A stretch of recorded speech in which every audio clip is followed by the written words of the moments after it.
Chapter 9. A Lot of Old Codswallop. The dog was whining at the kitchen door. "Let Jack out for me, will you?" said the old lady. "There's a dear. I'll tell you what, I'll fetch down the kite Bertie made for me, shall I? You'd like to see it, wouldn't you?" And she went out. I was only too happy to let the dog out and shut the door on him. She was back sooner than I expected. "There," she said, setting the kite down on the table in front of me. "What do you think of it then?" It was huge, much bigger than I'd expected, and covered in dust. It was made of brown canvas stretched over a wooden frame. All the kites I had seen had been more colourful, more flamboyant. I think the disappointment must have shown in my face. "She still flies, you know," she said, blowing the dust off. "You should see how she goes. You should see her." She sat down in her chair, and I waited for her to begin again. "Now then, where was I?" she asked. "Oh, I'm so forgetful these days." "Bertie's last letter," I said. "He was just going off to war." "But what about the white lion, the white prince? What happened to him?" I could hear the dog barking wildly outside. She smiled at me. "Everything comes to he who waits," she said. "Why don't you have a look out of the window?" I looked. The lion on the hillside was blue no more. It was white now, and the dog was bounding across the hillside, chasing away a cloud of blue butterflies that rose all around him. "He chases everything that moves," she said. "But don't worry, he won't catch a single one. He never catches anything." "Not that lion," I said. "I meant the lion in the story. What happened to him? Don't you see? They're the same. The lion out there on the hillside and the lion in the story, they're the same." "I don't understand," I said. "You soon will," she replied. "You soon will." She took a deep breath before she began again. For many years, Bertie never spoke about the fighting in the trenches. He always said it was a nightmare best forgotten, best kept to himself.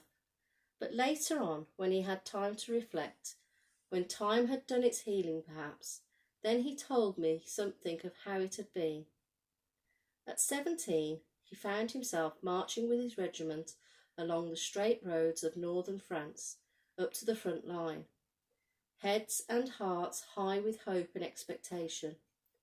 Within a few months he was sitting huddled at the bottom of a muddy trench, hands over his head between his knees, curling himself into as tight as he would go, sick with terror as the shells and whiz-bangs flew and blew the world apart around them.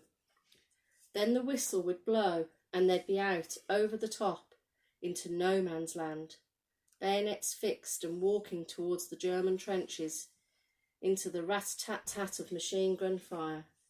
To the left of him and to the right of him, his friends would fall. He would walk on, waiting for the bullet with his name on, which he knew would cut him down at any moment. At dawn, they always had to come out of their dugouts and to stand too, in the trenches, just in case there was an attack. The Germans often attacked at dawn. That's how it was on the morning of his 20th birthday. They came swarming over no man's land out of the early morning sun, but they were soon spotted and mown down like so much ripe corn. Then they were turning and running. The whistle went and Bertie led his men over the top to counterattack, but as always the Germans were expecting them, and the usual slaughter began. Bertie was hit in the leg and fell into a shell hole. He thought of waiting there all day and then crawling back under the cover of darkness, but his wound was bleeding badly and he couldn't staunch it. He decided he had to try and crawl back to the trenches while he still had the strength to do it. Hugging the ground, he was almost at the wire, almost back to safety, when he heard someone crying out in no man's land. It was a cry he could not ignore. He found two of his men lying side by side, and so badly wounded that they could not move. One of them was already unconscious. He hoisted him onto his shoulders and made for the trenches, the bullets whipping and whining around him. The man was heavy, and Bertie fell several times under his weight, but he got himself to his feet again and staggered on.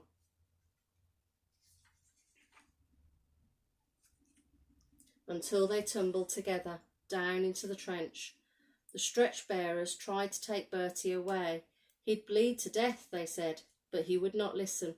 One of his own men was still lying wounded out there in no man's land, and he was going to bring him in no matter what. Waving his hands above his head, Bertie climbed out of the trench and walked forwards. The firing stopped almost at once. He was so weak himself by now that he could scarcely walk, but he managed to reach the wounded man and drag him back. They say that in the end, both sides, German and British, were up on the parapets cheering him on as he stumbled back towards his lines. And then the other men were running out to help him, and after that he didn't know any more. When he woke up, he found himself in the hospital lying in a bed, with two friends he had rescued on either side of him. He was still there some weeks later when he was told that he was to be awarded the Victoria Cross for his bravery under fire. He was the hero of the hour, the pride of his regiment. Afterwards, Bertie always called it a lot of old codswallop. To be really brave, he said, you have to overcome fear. You have to be frightened in the first place, and he hadn't been. There wasn't time to be frightened. He did what he did without thinking, just as he had saved the white lion cub all those years before, when he was a boy in Africa. Of course, they made a great fuss of him in the hospital, and he loved all that, but his leg did not heal as well as it should have. He was still there in the hospital when I found him. It was not entirely by accident that I found him. For over 3 years now, there had been no letter, no word from him at all. He had warned me, I know, but the long silence was hard to bear. Every time the postman came, I hoped that the pang of disappointment was sharper each time when there was no letter from him. I told all to Nanny Mason, who dried my tears and told me to pray, and that she would pray too. She was sure there'd be a letter soon. Without Nanny, I don't know how I would have gone on living. I was so miserable. I had seen the wounded men coming back from France, blinded, gassed, crippled, and always dreaded seeing Bertie's face amongst them. I had seen the long lists in newspapers of all the men who had been killed or who were missing. I looked each day for his name and thanked God every time I did not find it. But still he never wrote, and I had to know why. I thought maybe he had been so badly wounded that he could not write, that he was lying in some hospital alone and unloved. So I determined that I would become a nurse. I would go to France and heal and comfort as best I could, and just hope that somehow I might find him. But I soon discovered that amongst so many men in uniform it would be hopeless to go looking for him. I didn't even know his regiment nor his rank. I had no idea where to begin. I was sent to a hospital some 50 miles behind the lines, not too far from Amiens. The hospital was a converted chateau with the turrets and great wide staircases and chandeliers in the wards. But it was so cold in the winter that many of the men died as much from the cold as from their wounds. We did all we could for them, but we were short of doctors and short of medicines. There were always so many men coming in, and their wounds were terrible, so terrible. Each time we saved one, it was such a joy to us. In the midst of suffering all around us, we needed some joy, believe me.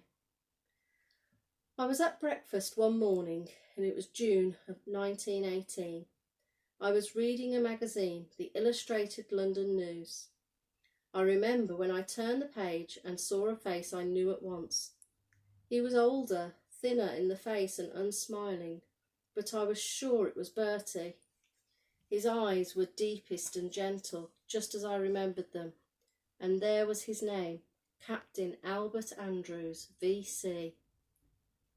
There was a whole article underneath about what he had done and how he was still recovering from his wounds in a hospital that turned out to be little more than 10 miles away.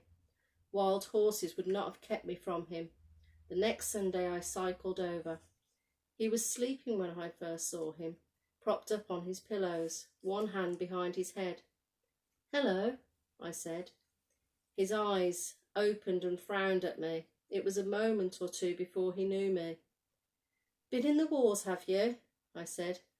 "Something like that," he replied. Chapter 10 will be on Monday. I hope you're all well, 4K. Miss you loads.